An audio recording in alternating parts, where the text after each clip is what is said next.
I've heard a very wise person tell me that when a person is down, the weak come out and speak about him. It takes courage to speak about someone when they are on top. So it's fine. I mean, I was targeted, individually, and I hadn't done well in the series. So opportunities galore for everyone to come out and speak about me, which is fine.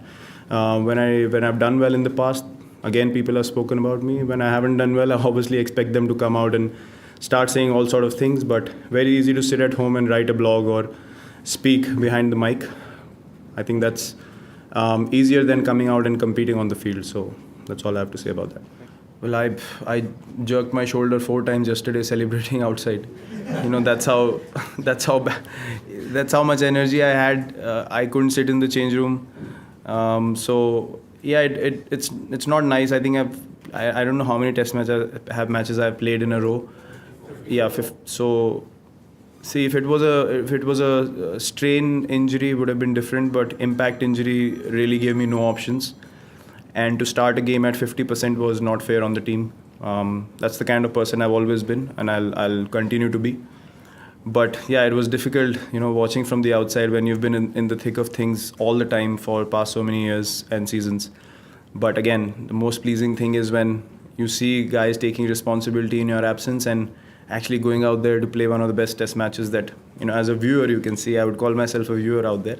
So I really enjoyed it. It was not easy to not play this game, but at the end of the day, sitting here, having won the series, I have no complaints.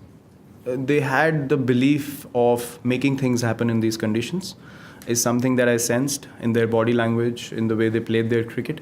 They believed that they can, win sessions and win situations, and they were willing to enjoy the challenge. That was the most important thing, and the most, challenging thing for us, where teams really lose their morale once they, lose a test match in India. But they kept bouncing back, and they had the desire to compete throughout.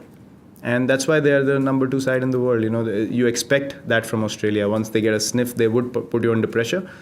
But, the way we responded, I'm really proud of that as well. But I would say the relentlessness in their desire to make things happen in these conditions was probably the reason why they kept giving us, a great fight till the end of this test match. So a lot of credit goes to them. Virat, you said before the first test in Pune that a lot of the Australian players were really good friends of yours off the field. Has that changed during this series, or is this just heat of battle stuff that's going on here? No, it has changed for sure. I thought that was the case, but it has changed for sure. As I said, in the heat of the battle, yes, you want to be competitive, but yeah, I've been proven wrong. The thing I said before the first test, that has certainly changed, and you won't hear me say that ever again.